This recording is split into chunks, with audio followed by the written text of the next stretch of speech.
go a little bit deeper into tonight's starters and the ALCS and the NLCS. I want to bring up Nathan Eovaldi, even though Framber Valdez got smoked in his only postseason start so far. Went 4 innings, gave up 5 earned runs in his one start. But Eovaldi, before he faced the Orioles and the Rays, he was coming off the IL, was not healthy. In 13 and a third innings, gave up 15 earned runs. He walked 7. He just got hammered. Then he settles down after that last start against the Mariners in Seattle. He goes to Tampa. 6 2/3, 6 innings, 1 earned run, no walks, 8 strikeouts. Then to clinch it against the Orioles, 7 innings, and gives up 1 run, no walks, 7 strikeouts. So going into tonight's start, Eovaldi in almost 14 innings, he's got 15 strikeouts and no walks after those 3 ghastly starts to end the season. That is a big game pitcher to me. That's a guy that can lock it in and understand that, listen, it's a process. It's not the results that I was looking for. That's why when guys come off injury, I give them 3 to 5 starts to figure it out, because you're always trying to figure out what's wrong again. You know, whatever your injury is, whatever's ailing you, you're more worried about that. And then until you can start focusing on the batter and home plate and that area and not yourself, that's what pitching's all about. Pitching is not trying to figure out what's wrong with you. Pitching is about getting the guy out that's 60 feet 6 inches in front of you and knowing, okay, this is working, this is not working. By maybe the 3rd or 4th inning, maybe I'll be able to include this other pitch. I mean, those are some of the real simplistic things you need to figure out quickly when you're a guy like Eovaldi going into tonight's start against the Astros. I think it's going to start right off the bat with Jose Altuve leading off as far as the numbers go in a big sample size versus Eovaldi, as he was a Red Sox, so the Astros have a lot of at-bats against him. 5 dongers, 5 home runs for Jose Altuve in 38 plate appearances against Nathan Eovaldi. He's batting right around 300 with those 38 at-bats and has only struck out 5 times. So I think right away your question is going to be answered against Jose. Yeah, but Altuve's not the same guy he used to be, and I'm going to tell you right now, he probably hit most of those home runs off of his breaking balls. The one thing that Eovaldi throws that a lot of other righties in the major leagues don't is that fork ball. And that fork ball, if it backs up and it's right across the plate going in on a righty, that's what Altuve feasts off of. He's a bad ball hitting guy. He loves hanging breaking balls. I would think that Eovaldi, the first time through, is going to throw a lot of fastballs in on Altuve just to say, hey, listen, I'm coming in here the first couple of at-bats, whether you like it or not. And if he gets beat, he gets beat. I mean, it's just 1 hit and 1 run. But Eovaldi, so far, his command's been impeccable in these 2 postseason starts. What about the command of Aroldis Chapman? He was the one that gave up the long out last night that doubled up Jose Altuve against the Orioles. He got into a jam, was able to get out of it against the Orioles twice in his short appearances. You know, Aroldis only going out there for an inning, walked 2 batters in both of those games against the Baltimore Orioles that he appeared. He makes me nervous right now, Dibs. I know he doesn't throw the 109-mile-an-hour fastball like he used to, but he's still Aroldis Chapman. He's still intimidating up there. It's just some of the last couple of appearances, I've seen balls get hit pretty hard with him, and the lack of control thing for Aroldis. Well, he's only given up 1 hit in these postseason, but he's given up 4 walks and 3 punch-outs. He does not have the command he used to have. At the end of his career, even with the Yankees before he left there, was fiddling a lot with his breaking stuff, which is obviously in his head. He doesn't think he throws. The guy still throws 100, still throws 95 plus, but it's a lot straighter. Doesn't have the same late movement on it, and that probably makes him nervous. He's trying to make his ball move, and which gets him behind in the count. Ultimately, guys back off on it, and if it's high, you let it go. High, you just, you're like, hey, I'm not going to hit that anyway, so I'm not going to swing at it. So I think that what's hurting Chapman is these guys aren't afraid of him anymore. You get to a certain point, like Kimbrel or Chapman, as you're an aging, superstar pitcher like Chapman. These guys aren't afraid of him. They're big leaguers, and they're hoping he makes a mistake if he falls behind. 3-1, you don't want to be in that count. 2-1, you don't want to be in that count because he's got to come back with something fast. What he did learn and what he's learned over the course of his career is slow things down. He throws a lot of 2-1, 3-1 breaking balls, which is very effective when everybody's going up there and they've been told, look for that 100-mile-an-hour fastball. The Astros, with the Verlander start yesterday when he went 6 2/3, they only had to use Neris for 4 outs and then Abreu for the last 3 for them. So they have a pretty full cupboard still, have yet to use any really of their hot arms in the back end of that staff.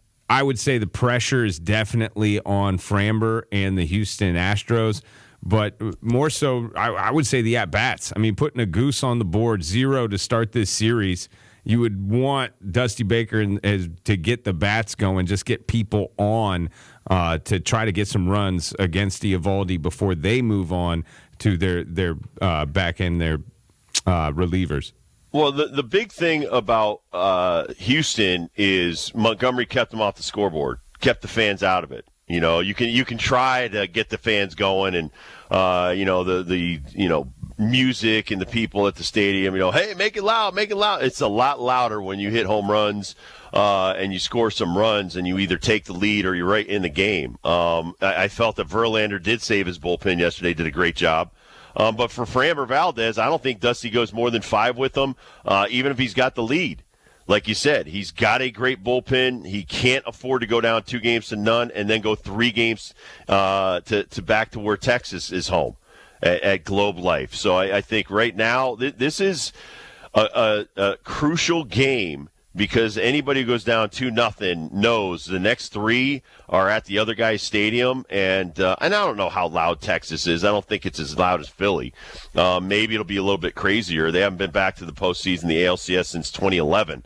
But I think that the Rangers are in the driver's seat right now. You're playing with house money. You're looking for the split. Now you're looking for the sweep. And if you could get these 2 games in Houston, you got to be very comfortable if you're Bruce Bochy. So Framber Valdez has a short leash, but this guy can put you to sleep, man. He's got great stuff. When he's on his game, nobody's hitting him. And so if he's effective tonight, I see Houston winning the game. During the break, Paul from Bristol clued us in on this. They have announced that Max Scherzer will be pitching Game 3 Wednesday, as you predicted on Friday that this would happen. But just throw that into the mix, too, if the Astros don't win this ball game, how much they're up against it with Scherzer coming on. See, that's what kind of Scherzer are you going to get? That's right. That's right. Yeah. I mean, what kind of rust is he going to have? Right. I mean, we know he's intense. We know that this guy is superhuman.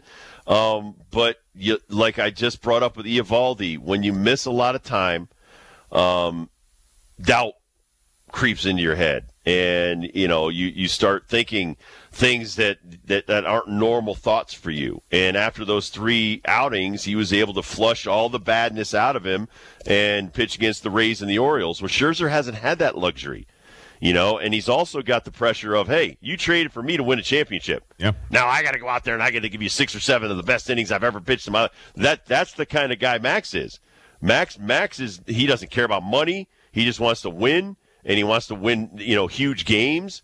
And so I would much rather have Max with a 2-0 lead than it being now a 5-game series with 3 games at Texas, and you don't want to drop that first game at home. How much is he throwing to get to this point to where he's confident to go, yeah, give me the ball? They've seen him throw simulated games and bullpens, so they know he's ready. He's been healthy enough to do that. So that's the big thing. He doesn't need like a rehab start to go down and pitch against minor leaguers and stuff like that to prove he can get anybody out. But I think that he's got to throw between 75 and 100 pitches in a simulated game, or it's not even worth putting him out there. The city of Philadelphia is back on tonight, Game 1 of the NLCS. This one will be 8:07 with the first pitch. The Zach attacks on the mound. Zach Gallen for Arizona, and then Zach Wheeler for the Phillies. Looking at the versus statistics through the lineup, man, Christian Walker What? Christian Walker, old Paul Goldschmidt's replacement, batting .529 against Zach Wheeler all time. That's 9 for 17. He's got a home run, 4 RBIs. He struck out 4 times in those 17 at-bats. But, man, this Christian Walker mixed around all of these other no-name guys that we're all starting to get to know for the Diamondbacks. I would not be shocked. It would not shock me whatsoever if Gallen and the rest of that lineup put up some numbers against the Phillies and win this ball game. Yeah, it's crazy that he got away from the Orioles. This Walker has been nothing but electric since coming over in 17, by 19 in a full season, giving him 529 at-bats, 29 homers, 73 driven in. Really found a home. And then the last 2 years, 36 and 94 last year, and 33 and 103 this year. That's a gem. Yeah. So I think, listen, this Astros team, or this Diamondbacks team, they're not afraid of anybody, man. They feel that they can play with anybody. What they've already done in the postseason gets them ready for the Phillies or anybody else. I just think that Gallen has to compete with the crowd more than anything. And remember, he's not pitching against Zach Wheeler. He's pitching against the Phillies lineup, which is a bunch of monsters. Castellanos has had a great postseason. Harper's always dangerous, and you don't want to walk anybody. They've got good speed. So I think the thing for Gallen is to hopefully scratch across a run or two, get the early lead, and try to keep the crowd out of the game. I would hate to see the Phillies get the first run in this game because they're never going to shut up. And it's going to drive him crazy. The Phillies have a really good one going. Zach Wheeler is having a career year, not only with just the wins-loss totals and all the statistics, the ERA and what have you. It is rare that you will see a Zach Wheeler start in 2023 where he doesn't go at least 6 innings. Dude, he's unbelievable. He doesn't walk a lot of people. That's the best thing for starters at the major league level. One walk in the last 2 starts. Yeah, he hadn't walked anybody in the well, he did walk one, but he's got 18 punch-outs and 1 walk. But I look at his regular season, and he's unbelievable. He's got 212 walks, 212 strikeouts, and 39 walks. Doesn't give up a lot of hits, doesn't give up a lot of home runs, and almost 200 innings, only allowed 20 home runs. But for me, guy's got great stuff. Going back to Jordan Montgomery or Eovaldi, I mean, this guy was a Met, and he loved being with the Mets. And the Mets were like, no, we don't want to put up the money. And this goes before Steve Cohen took over the franchise. This is just stupidity by front offices that they don't realize that pitching, and it might not be this year, might not be next year, but the Phillies, this is the 4th year of his contract with the Phillies that it's paying dividends. And last year it paid dividends getting them to the World Series. This year they're hoping it gets them a ring. So you can't have enough 1s and 2s in your rotation. And I don't think anything more than 3 of these last 4 teams in the postseason had stars already on these other teams that let them go free agent and walk. So true. Once again, the ALCS will get started in about 20 minutes. The NLCS will start tonight at 8:07. But speaking of free agency and front office, man, I love this story. Who knew that in 2023 during the offseason, it will be a female who is the most sought after for your baseball team? That's right. I said it. Kim Ng hitting free agency from the Florida Marlins is going to be a big deal for whoever has her in the front office next season. First of all, she's one of the most brilliant people, and it's not whether it's a he or a she. She was great with the Dodgers, great with the Marlins. It's not an easy profession to be like with all the men and them probably doubting because of her gender, her brilliance. But she is a great evaluator of talent, and what she's been able to do in Miami. She's inside like Jeter was to see what their future is going to be and whether or not they'll hold on to some of the talent that they have. And they've proven even before the team was sold that they don't. And it's hard. You don't get a lot of fan support. You don't get the kind of income that other teams that draw 3-4 million fans have, and the kind of TV money coming in, the billions in TV revenue that these other organizations. So I'm sure Kim Ng loved when she worked with the Dodgers, would love to run an organization like the Mets or the Red Sox or the Yankees or the Cubs, where money's not the issue. The issue is winning championships and getting to the postseason. So whatever it takes, whether it's the Mets, Yankees, or Red Sox, or any of these other organizations, she would be my number one priority as a free agent. Forget the players. For the next 5 to 10 years, she's gonna solidify your organization, which is what you want. Look at the Dodgers; they continue to pull people out of the minor leagues, and a lot of the decisions she was a part of with Andrew Friedman. She's been able to work with some of the best in the business, by the way. And not only does she know what she knows a lot of what these other guys know, and she's able to probably deal with them as well. That's the one thing about baseball is networking, Ben. You got to be able to pull off trades with people that trust you and you trust that they're not going to screw you over. So I think of all the things she's learned, being able to keep these relationships in good standing so that when she needs something from one of these other guys or they need something from her, they can just text her. I think it's proven. I mean, look at the job that she did with the Marlins. I mean, they weren't, they got in the playoffs in the very last week. So let's also keep that in mind. But she was the one who put Skip Schumacher in his place. I shouldn't say it like that. Put him in the coaching role for the Florida Marlins. And I am hoping, and you know better than I do, but it seems like all the old school guys that speak so highly of her are, some anti-analytics kind of people. I am hoping that she kind of falls on both lines, but really leans more towards the old school way of scouting, old school way of looking at things. Well, listen, she wants to be the president, make her the president. Reading what Jeff Passan, he tweeted out, he said that they said they were going to hire a president and put him or her over Kim Ng. And she wanted none of it. So I don't disagree with her. She's at the point in her career where she can pick and choose where she wants to be, right? And she should certainly be the president. I mean, God, there's enough dorks out there that know less about baseball than she's forgotten more about baseball than they'll ever know. So true. So I think that's just, again, stupidity by another organization. Whether it's a player, whether it's talent like Kim Ng, let her be the president. Let her run the organization. What was it? Bill Parcells says, if I'm gonna cook, I want to buy the groceries. Let her do all of that stuff, and she's just gonna win. We got time for one more thing, Kurt. One more thing. Go ahead. Who's first? Oh, yeah. Well, I didn't know about this happening until today. I saw this on the TV screen when I walked into the studio and these guys were watching it. 55,000 plus showed up to a women's basketball game.